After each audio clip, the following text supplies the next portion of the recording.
प्यारे बच्चों, मैं आलोक कुमार तिवारी ज्ञानार्जन सेवा संस्थान में आप सभी का बहुत स्वागत करता हूं। आज हम लोग पढ़ने जा रहे हैं, ये क्लास 9 का चैप्टर है बहुपद। बहुपद है, बहुपद को इंग्लिश में पॉलिनोमियल कहा जाता है। वैसे सुन के तो यही लगता है कि बहुपद मतलब अगर हिंदी की बात की जाए तो बहुपद का मतलब होता है बहुत और पद। बहु माने बहुत है, इसको इंग्लिश में कहोगे मेनी। मेनी माने कई हो गए। और पद का होता है इंग्लिश में टर्म। तो बहुत पद या मेनी टर्म अगर हैं तो वो कहा जाता है बहुपद। ये बहुत सामान्य पहचान है, ठीक है। जैसे पॉलिनॉमियल जो होता है, अगर उसको हम तोड़ दे दो भागों में, तो सबसे पहला भाग उसका पॉली है, यानी यहाँ से यहाँ तक। दूसरा भाग उसका नॉमियल है, यहाँ से यहाँ तक। तो जैसे हिंदी में मैंने तोड़ के आपको बताया कि पॉली का मतलब होता है मेनी, तो वहाँ पर बहु था, बहु माने बहुत। और नॉमियल का मतलब होता है टर्म्स। टर्म्स माने होता है पद। क्या होता है? पद। तो मेनी टर्म, एक परिभाषा आपकी ये बन जाएगी कि जो अगर बहुत अधिक पद किसी में है तो वो बहुपद है। अब उसके अंदर क्या है, कैसा है, वो बहुपद है या नहीं है, मेन बात इतनी है कि अगर उसमें बहुत अधिक पद हैं तो वो बहुपद कहलाता है। मेनी टर्म, अगर सिंपल लाइन देखो, आपसे अगर कोई मैथ में पूछेगा कि आज आपने क्या पढ़ा, तो आप सबसे पहला उत्तर घर जाके यही दोगे कि भाई हमने बहुपद पढ़ा।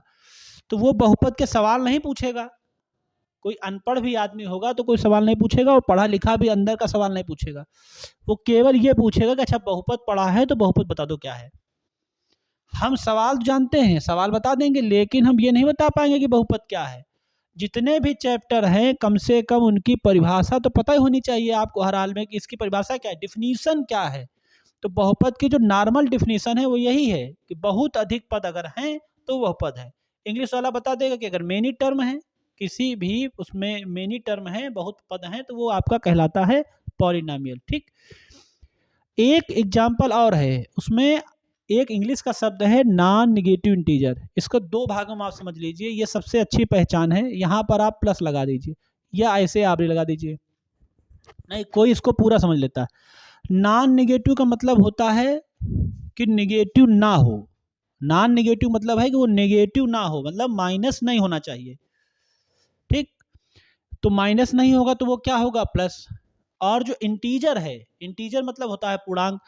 तो ये मैं कहाँ की बात कर रहा हूँ, जैसे मान लीजिए मैंने एक आपको क्वेश्चन लिख के दिया 7x² + 3x + 5। तो जो ये वेरिएबल होता है, जो ये यक्स आपको दिख रहा है ना कि नहीं दिख रहा है, यक्स, यक्स की जो पावर है, मेन आपको ये देखना है कि यक्स की जो पावर है वो नॉन निगेटिव इंटीजर होना चाहिए। मैंने क्या बोला? नॉन निगेटिव इंटीजर होना चाहिए। आप चेक करो, जो दो है वो पॉजिटिव भी है और इंटीजर भी है कि नहीं है? मतलब अभी भी बहुपद है, कोई बात नहीं। आप इसको चेक करो, इसकी पावर एक है तो एक नॉन निगेटिव भी है और इंटीजर भी है। इंटीजर पूर्णांक होता है, जैसे 5 लिखा है तो पूर्णांक है, लेकिन अगर 0.5 लिखा है तो पूर्णांक नहीं है। क्यों नहीं है? क्योंकि 0.5 का मतलब होता है 5/10, काटोगे तो हो जाएगा 1/2, इसलिए ये हमारा पूर्णांक नहीं है। 0.5 पूर्णांक नहीं है, लेकिन केवल 5 पूर्णांक है, जहाँ इस समय दो, वो हमारा ये जो लिखा है वो पॉजिटिव है और इंटीजर है। जो इसकी पावर है 1 है, वो पॉजिटिव इंटीजर। अगर वेरिएबल्स का पावर नॉन नेगेटिव इंटीजर है तो वो आपका बहुपद है। मैं दिखाता हूं कि अगर क्या हो जाए तो ये बहुपद नहीं रहेगा। आप पावर को इतना कर दो, केवल मैंने एक पावर को इंटीजर रखा, एक पावर को नॉन इंटीजर कर दिया, मतलब एक पावर हमारी हो गई 1/2। एक पावर क्या हो गई? 1/2। तो अगर हमारी ये पावर जो 1/2 है, ये पॉजिटिव तो है लेकिन ये इंटीजर नहीं है, तो इसका मतलब ये पॉलिनॉमियल भी नहीं है। ठीक। बहुपद की मेन पहचान यही है, मेन पहचान यही है कि नॉन नेगेटिव इंटीजर होना चाहिए। जो वेरिएबल एक्स और वाई ABC लिखे जाते हैं, ये वेरिएबल है आपके। ठीक। ये जो 7 है, 7 है, 3, ये सब 5, ये नॉन वेरिएबल में आ जाते हैं। अब इसकी पावर हमारी 1/2 है, तो पॉजिटिव तो है लेकिन इंटीजर नहीं है। मैंने क्या बोला? लेकिन इंटीजर नहीं है, तो इसका मतलब ये पॉलिनॉमियल भी नहीं। तो अब कोई परिभाषा पूछेगा तो हम पूरा मिला के बताएंगे कि जिसमें मेनी टर्म है तो वो बहुपद है, लेकिन जो बहुपद यानी जो पॉलिनॉमियल है और उसकी जो पावर है, किनकी पावर? वेरिएबल की पावर, चर की जो घात है, वो सभी नॉन नेगेटिव इंटीजर होना चाहिए। हम ये 7 की और 3 की पावर नहीं देखेंगे, हम वेरिएबल की पावर देखेंगे, यक्स की पावर कितनी है। अब बात आती है कि पॉलिनॉमियल करते समय हमको 3 शब्द नहीं मिलेंगे, एक टर्म्स मिलेगा, एक वेरिएबल मिलेगा, एक कोफिशिएंट मिलेगा। हम तीनों के बारे में जान लें। टर्म्स माने होता है पद। तो देखो ये इसमें कितने पद हैं, 1 2 3। इसमें अलग अलग नहीं देखना है कि वेरिएबल कितने हैं या हमारे नॉन वेरिएबल कितने हैं, इनसे हमारा कोई मतलब नहीं। इसको कहा जाता है वेरिएबल्स प्लस कोफिशिएंट। अब ये कोफिशिएंट क्या है मैं यहाँ दिखा देता हूँ। जैसे मान लो ये वेरिएबल है यक्स, ये क्या है, वेरिएबल है, तो इसके साथ जो लिखा है वो इसका कोफिशिएंट है। हिंदी वाले जान ले, गुणांक कहते हैं। क्या कहते हैं, गुणांक। मान लो जैसे 6x² लिखा है, तो इसके साथ इसका कोफिशिएंट कितना है, 6। कितना है, 6।